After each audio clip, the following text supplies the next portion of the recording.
Bien, yo había escogido, después de mí hablará el profesor Abdallah Saaf y cuando se haya pasado el momento brujo del sueño, que yo voy a ocupar. El momento brujo de la digestión, ¿no? Que nos hace entrar en somnolencias que pueden ser andalusíes o no. Bien, decía un amigo mío, y me permiten la butad, una vez llamé a su casa en el sur de Francia, estaba y se asomó, es un amigo hispanista, y me dice, ¿qué haces llamando a la hora de la siesta? Digo, hombre, yo pensaba que los franceses no dormíais la siesta, ¿no? Y dice, es que esto es cosa de salvaje, el no dormir la siesta. Efectivamente, estaba durmiendo, o sea que es la hora de la siesta, que es sea en una mezquita, o sea, en nuestra casa, o sea, en una iglesia. Yo había escogido mis torpes palabras, porque ya la verdad es que lo dije el primer día, no sé si lo dije o lo voy a decir ahora. Después de haber organizado 60 o 70 acontecimientos a lo largo de mi vida profesional, estoy fatigado. Estoy fatigado, y se lo manifestaba así a María del Mar Villafranca y a Juan Calatrava. Uno tiene ya que ir reservándose y quizás aventuro que este sea el último o uno de los últimos momentos donde yo participe en algo, si no por lo menos esta es mi intención, como organizador o como director académico, como se quiera. Pero el organizar cosas tiene una ventaja, y antes de entrar en materia quiero decirlo, y es que uno hace lo que antes se llamaba sociedad. Es decir, uno el conocimiento creo que no se lo queda para uno mismo, sino que el conocimiento se transmite y se comparte sobre todo en actos como estos, que a veces tiene más público, a veces tiene menos público, a veces los colegas van y vienen, nunca conseguimos dejar a los intervinientes en el mismo sitio un rato, sino que andamos ajetreados, pero sea como fuere, el hecho del conocimiento se produce no solo en los libros, sino se produce en el hecho de compartir y transmitir. Entonces yo siempre le he dado una gran importancia a estos actos, se publiquen o no se publiquen, que esto es otro segundo asunto. Haya más público o haya menos público. Yo creo en la eficacia de estos actos. Y creo que a lo largo del coloquio pues, se ha ido viendo pues, que estamos en sintonía y que los colegas pues, vamos compartiendo una serie de puntos en común bastante importantes. ¿Qué podía yo aportar en el día de hoy? Con brevedad, después de haber reflexionado pues, algo sobre el mito de Al-Ándalus. Algo que no fuese de ya vi, algo que no hubiese dicho en otros momentos. Entonces, creo que puedo aportar simplemente 2 o 3 ideas que las dejo en el aire, no las dejo cerradas. Uno, la vinculación del mito de Al-Ándalus con el romanticismo y su proyección postromántica. Si nos atenemos a los tratadistas del romanticismo, los teóricos que han reflexionado sobre la naturaleza epistémica del romanticismo, cito a uno de ellos, han dicho que los románticos se preocupan de la cosa del espíritu y esperaban que por medio de la imaginación y de la intuición inspirada podrían entenderla y expresarla en su poesía penetrante. De ahí que fue la búsqueda de un mundo invisible lo que evocó la inspiración del movimiento romántico e hizo a la mayor parte de ellos poetas, o por lo menos dentro del campo de la poética. El romanticismo, por tanto, que supone una apertura al universo onírico, como Albert Becken señaló en su momento, en el cual el sueño, en particular el sueño, nos pone en comunicación con una realidad profunda, en palabras textuales suyas, y el sueño y la noche se convierten en uno de los símbolos por los cuales un espíritu deseoso de abandonar la apariencia llega a ser y trata de expresar el aniquilamiento del mundo sensible. La preeminencia de la noche y el sueño, por tanto, en el movimiento romántico, es un hecho sobradamente estudiado y que yo simplemente traigo aquí a colación. Es el campo de lo irracional. Pero también hay que señalar que lo bello, es decir, esa aspiración de la noche y el sueño, y la aspiración a lo bello conlleva también la aspiración a lo bueno. De ahí que yo haya acuñado algo que creo que estaba en el aire, pero que no se había dicho hasta el momento presente, y es que el mito al-Ándalus es un mito bueno para ser pensado, no solamente bello, bello por las connotaciones estéticas que tiene, sino bueno desde el punto de vista antropológico, para pensar y para incluso beneficiarnos, como decía ayer en la película Andalusíes, Alía Mahán, para beneficiarnos mutuamente. La irrupción de Oriente en ese universo se operó antes del romanticismo. De hecho, es Antoine Galland quien, a través de la traducción y siendo portador de Las Mil y una Noches, que estos textos produjeron un efecto devastador en la seguridad que otorgaba al cristianismo como horizonte cultural. El efecto de Las Mil y una Noches se hizo notar especialmente, sobre todo en el romanticismo. Ha escrito un querido amigo que profundizó en esto, Jean-Michel Corny, lo siguiente sobre, por ejemplo, el viaje de Edgar Quinet a Granada, basado en su descubrimiento de ese oriente doméstico que representa de alguna manera Granada y la Alhambra. La audacia de Quinet, escribe Corny, es haber presentido las reacciones en cadena que entrañaba la desaparición de explicación bíblica y clásica. Desde ahora, pensar el mundo, debatir las grandes cuestiones, es obligatoriamente cuestionar y confrontar tradiciones diferentes. Este nacimiento de los comparatismos es también una crisis de los absolutos. Es decir, la aparición del Oriente en el marco del movimiento romántico supone también la pérdida de pie para el propio cristianismo. Y aquí es un hecho notable que citaba Gabriel Martínez Gros ayer, la figura de Chateaubriand, como es lógico. Chateaubriand, como es sabido, es el escritor que hizo suyo la idea del genio del cristianismo, poniendo en un marco y confrontó el genio del cristianismo también con otro horizonte, como fue el buen salvajismo en Atala y René, o el orientalismo en el caso del Dernier Abencerrage. Chateaubriand es un escritor que en una de los trozos, de los fragmentos del Dernier Abencerrage, pongo un antecedente. Chateaubriand no amaba nada el mundo oriental. Cuando él penetra a través de Grecia en el mundo turco-otomano, realmente lo rechaza. Y son numerosos los signos de rechazo del mundo turco-otomano. La estrella que guía a Chateaubriand es sobre todo una estrella bíblica que podría estar centrada en Jerusalén, básicamente.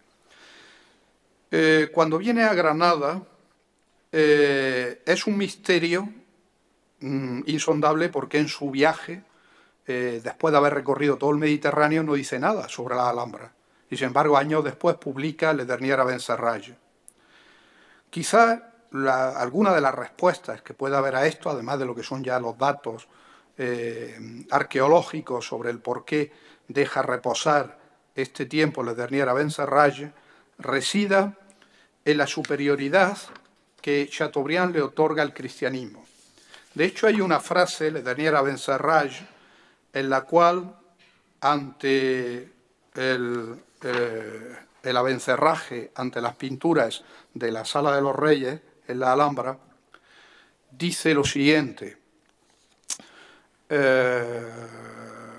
Dice textualmente, ante esas pinturas, ante las pinturas, es más curioso, ante las pinturas, la galería de retratos del Generalife, que era una galería de retratos que tenían y que prácticamente desapareció, la familia propietaria del Generalife, y que representaba una genealogía desde los reyes más antiguos de España, pasando por los reyes nazaríes y llegando hasta su momento, siglo XVI, XVII. Esta galería de retratos indica la profundidad de la memoria genealógica de la nobleza, a la cual no le importa ser de un origen u otro, sino simplemente la profundidad de mirada y la distinción. Y dice a Benjamín, cuando se encuentra ante estos retratos, le dice a su interlocutor cristiano: nosotros no sabemos pintar. Esta es la palabra, esta es la frase: nosotros no sabemos pintar. Es decir, el abencerraje se está plegando ante el universo, la superioridad del símbolo que representa el pictorialismo. Nosotros no sabemos pensar. Chateaubriand había hecho, en el genio del paganismo, había hecho todo un canto a las ruinas, consideradas en su relación con lo pintoresco. Textualmente dice, porque ordenan lo mágico en un cuadro. De manera que finalmente lo que nos decía Gabriel Martínez Gros ayer, que era que lo que se había producido en la historia española había sido un acto de conversión, en el viaje de Chateaubriand se ve también cómo a través del pictorialismo y a través de la superioridad del símbolo pictórico se produce el mismo efecto. Es decir, que el abencerraje reconoce que hay una superioridad cultural en el manejo del símbolo que solamente radica y solamente está en el universo de la simbolicidad cristiana. De hecho, Carl Jung, el psicoanalista, bastantes años después, decía: sin duda nosotros somos los herederos legítimos del simbolismo cristiano, pero hemos dilapidado esa herencia. Hemos dejado desplomarse la casa que nuestros padres habían construido y ahora buscamos irrumpir en unos palacios orientales que nuestros padres nunca han conocido. Es decir, que el Oriente es considerado, pues en Carl Jung en particular, como una renuncia, cosa que es bastante frecuente en su época, como una renuncia al simbolismo cristiano. Bien, de hecho, en el mundo del romanticismo son numerosos los autores que tienen ese horizonte. Por ejemplo, cuando Martínez de la Rosa se entrega a escribir Isabel de Solís, es evidente que no por casualidad escoge este tema, es decir, el de la conversión, el de la permanencia, etcétera, etcétera, siendo dentro del horizonte, como decimos, propiamente romántico. Bien, en cualquier caso, ese horizonte que yo simplemente quería insinuar, nosotros podríamos tener un abuso, digamos, desconstruccionista sobre el mismo. De hecho, uno de los problemas que encontramos hoy y que es el exceso de desconstruccionismo. Es decir, empezamos a analizar el universo romántico y finalmente el mito al-Ándalus lo dejamos reducido a lo que era, un mito probablemente activado previamente, como hoy nos decía Ismail Diadé, en Tombuctú, pero reactivado en el romanticismo y donde alcanza su verdadera dimensión simbólica hasta el día de hoy. Frente a eso hoy podríamos nosotros enarbolar, y de hecho eso ocurre, por ejemplo, en el libro de Robert Irwin, de Alhambra, o ocurre en otra serie de textos que han ido surgiendo a lo largo del texto, y es la moda desconstruccionista, hasta el punto que llega un momento que la afirmación tajante sobre el mito, como sobre la Alhambra o sobre cualquier cosa, es que todo es falso. Frente a esto, ya Gilbert Durand, en las estructuras antropológicas del imaginario, advertía, quedé sorprendido porque recurriendo a él, advertía hace años con la siguiente texto: es hora además de ponerse de acuerdo sobre la pretensión de algunos que quieren desmitificar al hombre a cualquier precio. A nuestra vez podemos preguntarnos bajo qué régimen místico se manifiesta a su voluntad esa desmitificación. Uno de los signos de nuestros tiempos es, de acuerdo con el régimen de abstracción semiológica u objetiva, la confusión hiperbólica y polémica del mito de la mitificación. Nuestra época destripadora de mitos y de mística se quiere entregar al régimen de la antítesis y por ello a todas las tentaciones de la exageración hiperbólica. Pero parece por muchos indicios que este modelo arquetípico se quedará pronto atrasado. Nuestra civilización racionalista y su culto por la desmitificación objetiva se ve sumergida, de hecho, por la resaca de la subjetividad vejada y de lo irracional. Antonio, por favor. Antonio. Asseyez, s'il vous plaît. Asseyez. Bueno, lo que Durand sostiene es, por tanto, que a pesar de los esfuerzos, y esto lo está diciendo a finales de los años 70, por desmitificar al hombre a cualquier precio y, por tanto, hacer caer las estructuras míticas, finalmente las estructuras míticas se van a resistir y van a permanecer, y que él augura que las estructuras diurnas y nocturnas del imaginario van a permanecer. Y a esto él, utiliza incluso un método de análisis que le llama mitoanálisis para poder penetrar en esas estructuras, y que otros como Michel de Certeau, aquí mencionado varias veces a lo largo de ayer y hoy, también le llamaba historia y la combinatoria de historia y psicoanálisis. Bien, todo este universo que acabamos de señalar, romántico, que hemos dado simplemente unas ideas breves sobre el particular, nos podemos preguntar hasta qué punto puede recobrarse o puede alimentar nuevas figuraciones en el mundo moderno que no sean neorromanticismos banales. Y entiendo por neorromanticismos banales la pregunta va dirigido sobre todo a la novela histórica. Creo que a nadie se le escapa que cuando hoy se visita la sala de un aeropuerto, y pongo por ejemplo el de Málaga, o muchas librerías, las baldas de las librerías están llenas de novelas inspiradas en particular en Granada. Son legión. Yo la última vez que entré me encontré, era una verdadera avalancha. La pregunta que yo me quería hacer hace tiempo es si esto era una moda o esto respondía a unas pulsiones profundas, llamémosle multiculturales o de pluralidad cultural. Esa pregunta me parece falsa. Quizás la pregunta correcta sería si responde a un neorromanticismo en cuyo horizonte está también la pluralidad cultural.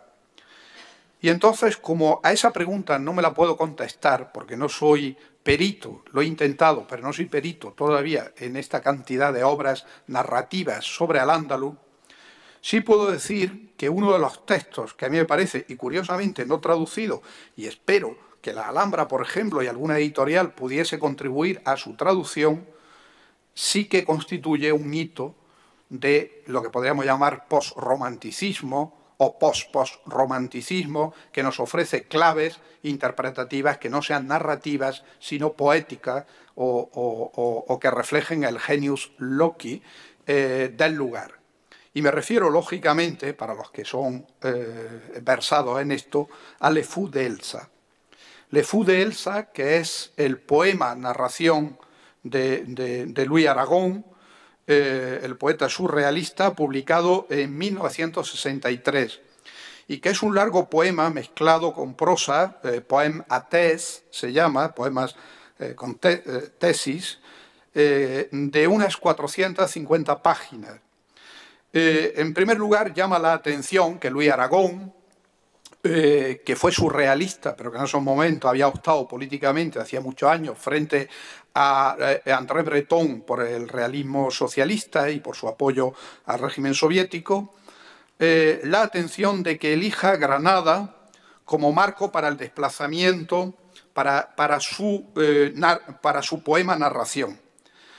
Se ha enfatizado, sobre todo el mayor especialista de Louis Aragon, en el particular Bismuth, en que el hilo conductor de este complejo poema, narración, tiene que ver, en el cual hay un diálogo transhistórico, donde dos personajes de épocas distintas se enamoran, en este caso alguien de la baja Edad Media y una señora identificada con Elsa Triolet, su mujer de este mundo contemporáneo, y las problemáticas que llevan cruzadas.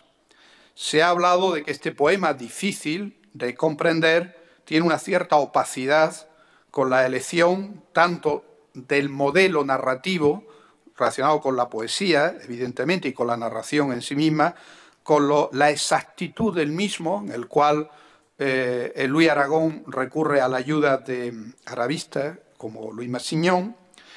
Y en este poema, Aragón, en el cual uno de los leitmotiv es Boabdil, el último rey nazarí, y motivo argumental en parte, no busca orientalizar, como en el viejo romanticismo, la figura de Boabdil, como había hecho con Aben Humeya, había hecho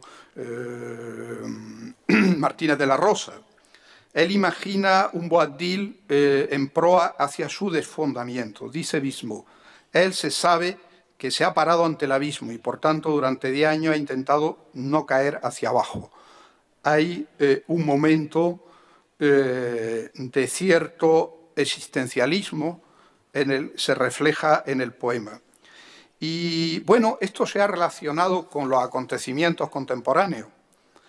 Bien, por un lado está el azar, es decir, que él narra que en 1960, 3 años antes de la publicación del Efú de Elsa, encuentra en su biblioteca, un poema titulado, un romance, El Empíspera de la toma de Granada, que le hace fijarse en este asunto histórico. Granada, la Granada de los últimos días, la Granada asediada por los reyes católicos, que ha pasado, y yo no sé de dónde la primera vez, puede ser de un diario de niños en mi sueño, y sin duda que aquí está una Granada como son las catedrales de las catedrales románticas, con una pareja de edad bajo la campana de vidrio de un bibelot. En la tarea de darle forma arabizante ya hemos dicho que Aragón contará con la ayuda de Massignon, y el mito que él intenta abordar, que aborda a través de este complejo lenguaje, el Efú de Elsa, donde hay un hecho transhistórico y por otro lado centrado en el genius loci local, tiene también que ver con los acontecimientos que transcurren en esos años, y en particular se ha hecho ver que el poema de Luis Aragón tiene que ver con la guerra de Argelia, y la crisis del comunismo. De manera que buena parte de la souffrance, del sufrimiento que se quiere expresar y de las dudas y las hesitaciones que hay en el mismo tienen que ver con la actualidad y la contemporaneidad. Bien, yo traía este ejemplo a colación porque yo creo que es un ejemplo sin traducir, que sin embargo en Francia es muy conocido, que nos puede servir a nosotros para ejemplificar el paso del horizonte romántico al post-romántico. Es decir, cómo no hacer orientalismo o nuevo neorientalismo, como pienso yo que se hace en la mayor parte de la novela histórica contemporánea, sea de origen foráneo o local. Sino que el destino del pensamiento a través de fórmulas novedosas, como en este caso un poema narrativo, con el caso de Luis Aragón, largo y además con profundidad incluso semántica, porque Aragón cuida cada uno de los términos que utiliza, y lo que primero que le llama a uno la atención cuando lo lee es la exactitud que busca. Tiene sus erratum, sus erratas, evidentemente, pero se nota que el autor intenta en todo momento, no estando familiarizado con la literatura científica, intenta, sin embargo, atenerse y ser exacto en sus apreciaciones, sobre todo semánticas. Pues bueno, esto me da a mí para pensar que existe una posibilidad de recrear el mito andalusí en toda su ambigüedad y su polisemia semántica a través de formas y fórmulas vanguardistas. Lo contrario sería quedar atrapado de la nostalgia. La nostalgia es el mal del país, como ha sido definido, porque saben que la palabra nostalgia procede del mal que sufrían los soldados suizos en la edad moderna con su deseo irrefrenable de volver a la patria local. Los soldados suizos, cuando se acordaban de su cantón, no ya de Suiza en general, sino de su cantón, lo que querían era volver y abandonaban las armas. Todos recordamos todavía la escena de la Primera Guerra Mundial donde muchos soldados, especialmente italianos y de otros lugares, abandonaban las armas, no digo ya en el antiguo régimen, abandonaban las armas y entonces se iban a recoger la cosecha y se acababa la guerra o continuaba, pero ese deseo irrefrenable, la nostalgia. La Alhambra crepuscular, que representa, porque la Alhambra es el Al-Ándalus crepuscular, ojo, porque hay otro Al-Ándalus que es el Al-Ándalus de las tres culturas. La Alhambra no es el Al-Ándalus de las tres culturas, el Al-Ándalus de las tres culturas, que es descubierto también por Quiné, es el Al-Ándalus de Córdoba, es el Al-Ándalus califal y fundamentalmente. El Al-Ándalus de la Alhambra es el Al-Ándalus crepuscular, es el que nos inspira más nostalgia. Por eso quizás en el horizonte del anhelo de Al-Ándalus, la Alhambra ocupa un lugar mayor hoy que Córdoba, porque ha trabajado más, diríamos, en el universo del imaginario ha trabajado más la nostalgia como universo. Bien, la nostalgia de una vida más bella, como le llamaba Johann Huizinga en el otoño de la Edad Media, que emerge en los albores del mundo moderno, que diluye el encantado mundo medieval, la nostalgia en el mundo que nosotros vivimos, la nostalgia, el mundo moderno es el mundo desencantado, el mundo donde ya ha acabado el encanto, el romanticismo representa un intento de regenerar el encanto precedente y la nostalgia es la nostalgia de lo que se ha perdido irremediablemente, como decía Vladimir Yankelevich. Es decir, Vladimir Yankelevich llamaba a la nostalgia lo irreversible, o la calificaba dentro de lo irreversible. De tal manera que el peligro de trabajar la nostalgia es el peligro de recrearse en un mundo en el cual no existe proyección de futuro y por tanto es un mundo abocado finalmente probablemente al casticismo, abocado al encierro, etc. La única manera de salir de él y también de la melancolía, que es la enfermedad del siglo XX, estamos atenazados entre la nostalgia y la melancolía. La melancolía, la depresión, es la enfermedad de las sociedades modernas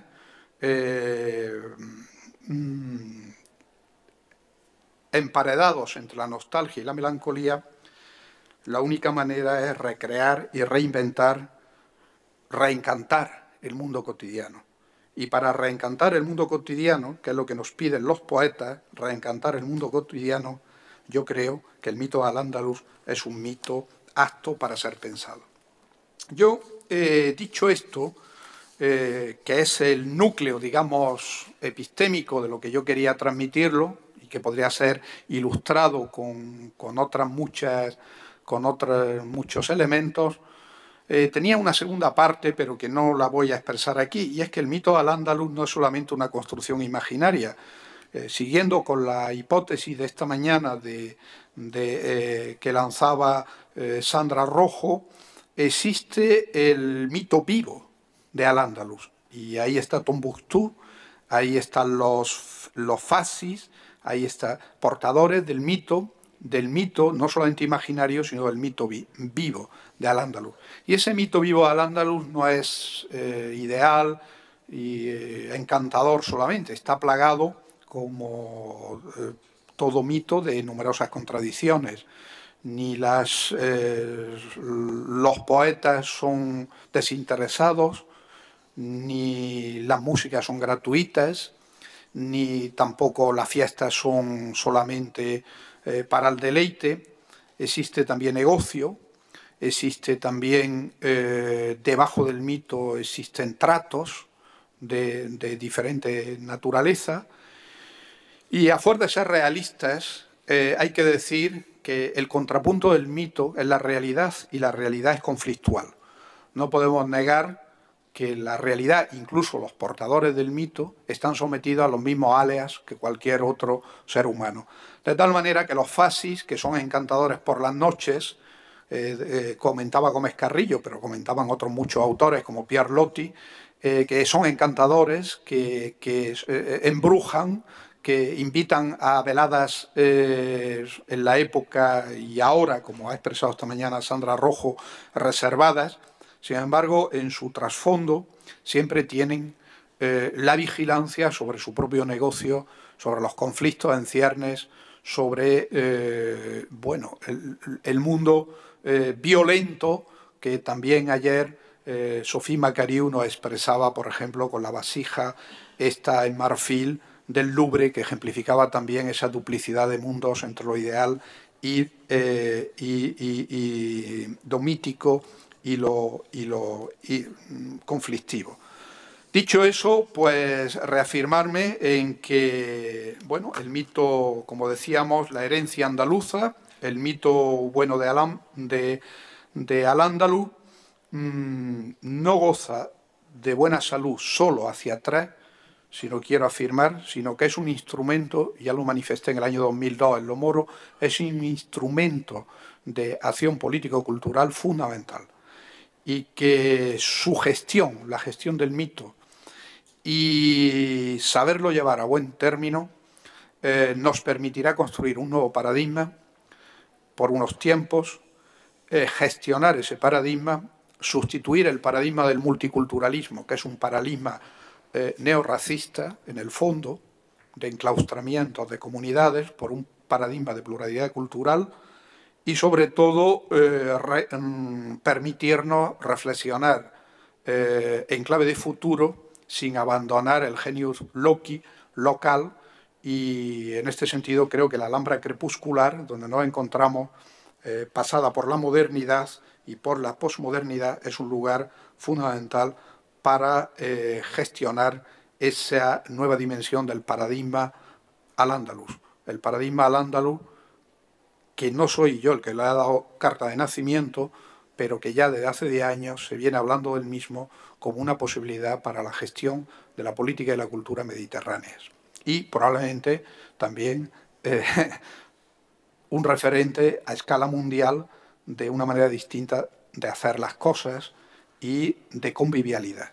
Dicho esto, sin el más mínimo atisbo de retórica, es decir, y si se entiende de alguna forma, pero, pido disculpas por ello, creo que no hemos hecho nada más que con este coloquio comenzar una andadura que probablemente va a durar muchos años sobre este mito vivo y sin fin, como decía Valdelomar, sin fin de Al-Ándalus. Dicho esto, pues creo que le paso la palabra a mi querido amigo, el profesor Atalaz Saaz.